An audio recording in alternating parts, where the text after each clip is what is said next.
Beyoncé, Bruce Springsteen, Oprah Winfrey, quel est leur point commun? Eh bien, nous allons vous raconter pourquoi Donald Trump veut lancer une enquête contre toutes ces stars plutôt pro-démocrates. Laura, vous allez nous en parler dans un instant, c'est l'histoire du club.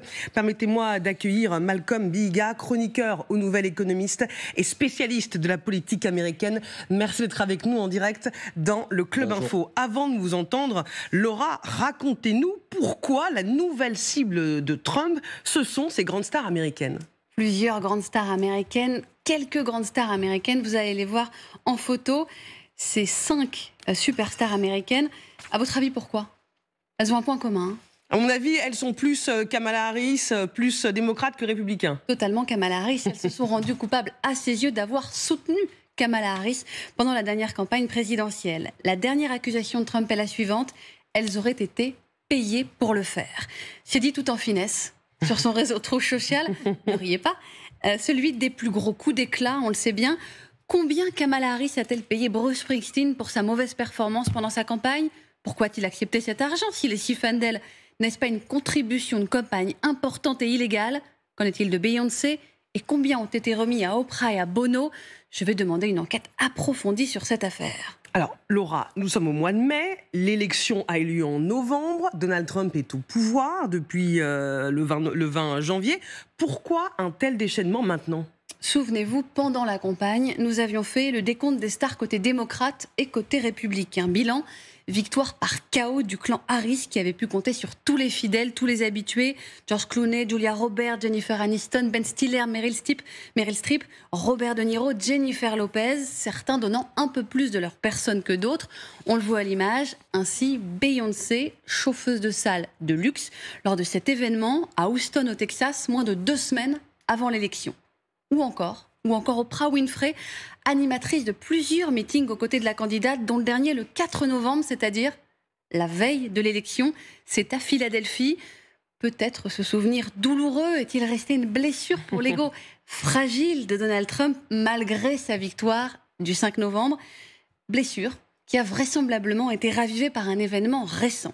Lors du premier concert de sa tournée européenne, regardez, mercredi dernier à Manchester, Bruce Springsteen s'en est pris au président américain et à sa politique pendant 5 minutes avant même d'avoir commencé à chanter.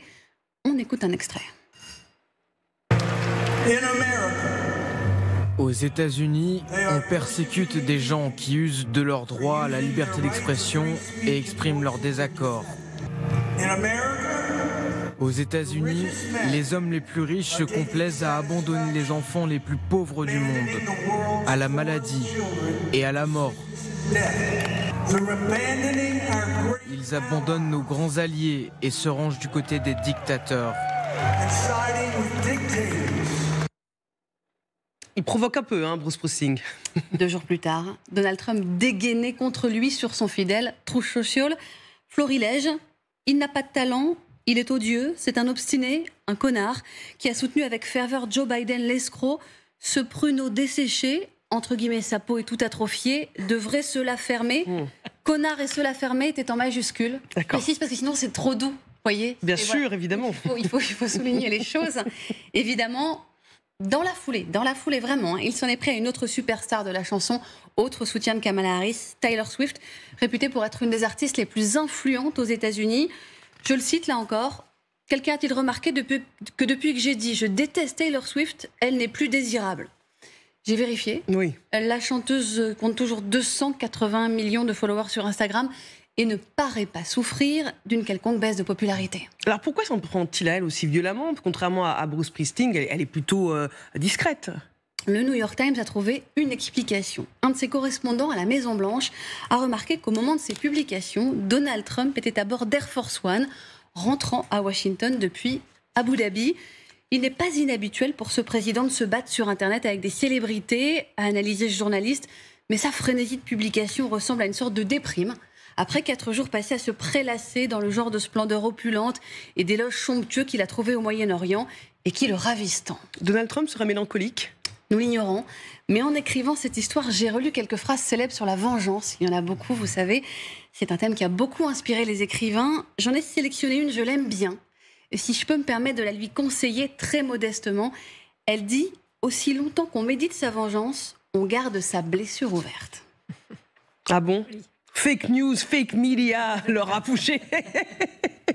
Merci beaucoup pour cette histoire, évidemment qui nous a tous un peu sidérés en plateau. En général, je vous voyais même sourire.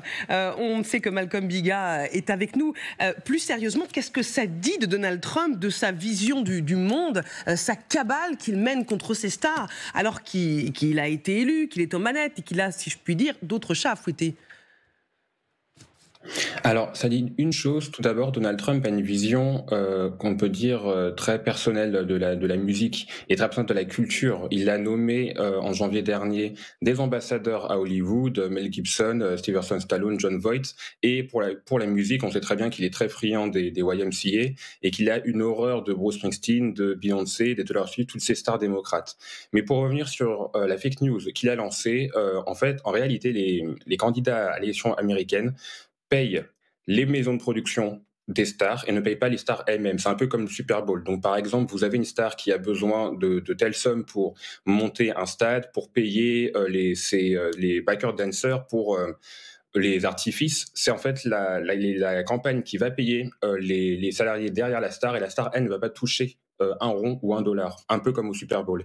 Et on peut même voir que ça a été d'ailleurs déclaré à la FEC, qui est la Federal Election Commission, donc la commission d'élection fédérale qui s'occupe de tous les enjeux législatifs, judiciaires, économiques de la campagne. Et on voit que Beyoncé a été payée $165,000 à sa boîte de production. Oprah Winfrey a également été payée $1 million à sa boîte de production, et les stars elles-mêmes n'ont pas touché $1. Et lorsqu'on paye ces stars, évidemment, il y a une négociation qui est faite. On voit bien que Oprah Winfrey a été payée davantage que Beyoncé, parce que Beyoncé, par exemple, n'a pas chanté durant la campagne. Oprah Winfrey a tenu un long meeting la veille de l'élection, donc elle a été payée beaucoup plus. Et c'est quand même très réglementé. Il est difficile vraiment d'avoir une fraude sur cet aspect-là. Et peut-être que Donald Trump lui-même devrait peut-être se remettre en cause et peut-être se demander pourquoi. Et si les stars qu'il a lui-même sollicitées, je peux citer Kid Rock, ont été payées au nom de sa propre poche. Merci Malcolm Biga, vous restez avec nous. Je rebondis sur ce que vous venez de dire avec vous, Magali. Est-ce qu'il va vraiment demander une enquête sur cette affaire? En fait, il y a une volonté, au-delà des sommes qui ont pu être versées aux maisons de production, mais il y a une volonté de décrédibiliser toujours et encore les démocrates. Et c'est vrai que Donald Trump ne supporte pas d'entendre Bruce Springsteen le critiquer pendant ses concerts, et continue de faire ce procès en fraude électorale, en effet, des démocrates. Après, la question quand même qu'on peut se poser, c'est est-ce que toutes ces stars américaines dont nous parle Laura, est-ce que ça a vraiment été un atout de toute manière dans la campagne démocrate? De toute évidence, non. De toute évidence, non, parce que finalement, ça n'a fait qu'accréditer l'idée que les démocrates étaient soutenus par une élite d'Hollywood complètement déconnectée des réalités des vrais Américains. Moi, je me souviens d'un meeting de Kamala Harris une semaine avant l'élection à Washington avec la Maison-Blanche en toile de fond. Elle n'avait fait monter aucune star. Elle avait fait monter à la place des Américains qui venaient témoigner de la façon dont le mandat de Joe Biden avait pu les aider dans leur vie quotidienne. Et finalement, tout le monde disait à ce moment-là, est-ce que ça, c'est bien pas plus efficace que de voir Beyoncé ou Oprah Winfrey. Enfin, donc cette question, elle était vraiment posée. Et puis, il y a de toute manière une petite jalousie de Donald Trump qui a toujours eu du mal à rallier les stars à son combat. Donc, il a le sempiternel Lee Greenwood, dont la chanson est l'hymne officiel de la campagne de Donald Trump, sont des chanteurs de country. Et finalement, ça reflète davantage, de toute manière, le peuple MAGA, le peuple Trump. Bertrand Galichet.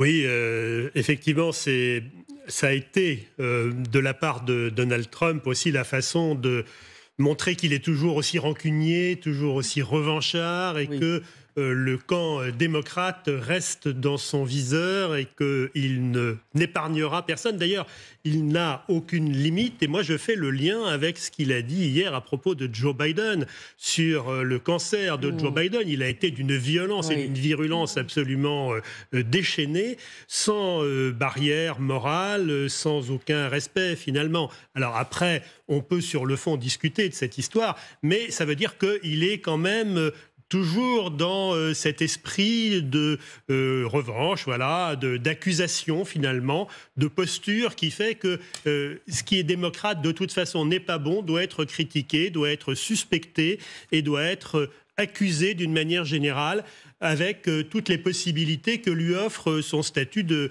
président des États-Unis. Et là, il en use, et moi je crois qu'il peut effectivement déclencher ces enquêtes contre des stars, parce que on ne sait jamais, en grattant, il va peut-être trouver quelque chose qui pourra monter en épingle. Donc voilà, il ne va pas rater cette occasion. Pourquoi le fait-il maintenant ? Il y a eu l'explication qui a été donnée par Magali. Je crois qu'effectivement, c'est une raison qui peut s'entendre. Il y aura peut-être aussi cette question d'ego qui est extrêmement prégnante chez lui et qui peut ressurgir de façon un peu inexpliquée à tout moment. En général, c'est un signe de faiblesse, de s'abaisser à ce genre de polémique alors que Donald Trump doit gérer la guerre en Ukraine, la guerre à Gaza, et ne parlons pas de la politique intérieure américaine. Ah non, moi j'ai l'impression que Trump fait ça au jour le jour, conformément à son caractère. Je dis pas qu'il s'éclate, mais pas loin. Tous les jours, il s'éclate, il se fait quelqu'un. Il a effectivement une tête de Turc, qui en l'occurrence, c'est le démocrate, quel qu'il soit. Voilà, moi j'ajouterais comme une chose. Bon, moi je suis toujours très surpris que de voir des gens des showbiz s'engager auprès d'un politique. Je dirais que déjà, chacun devrait un peu rester à sa place, éviterait toutes les polémiques de ce genre-là, parce que... c'est très américain, ça se fait pas en France du tout. Non, pas du tout. Oui. Hein, non, pas du tout. C'est un mélange des genres, qui n'est pas forcément... oui, plus du tout, vous avez raison, Laurent. Mais bon, en tout état de cause, on voit bien que le caractère particulier de Donald Trump... pèse énormément dans tous les domaines. Mais à la limite, on finit même par se dire, est-ce qu'on peut le prendre au sérieux ? On peut le prendre au sérieux parce qu'il a le pouvoir.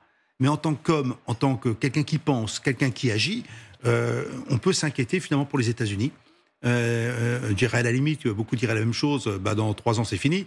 Mais d'ici 3 ans, qu'est-ce qui peut encore se passer avec quelqu'un qui est aussi vindicatif, aussi sanguin, en fait, qui a ses têtes de Turc, qui d'ailleurs utilise un langage pas tellement châtié, un langage quand même assez cru, c'est le moins qu'on puisse dire. Excusez-moi. Et en fait, qui je n'ai pas entendu dire qu'il y avait beaucoup de réactions face à cette manière de parler d'un président des États-Unis.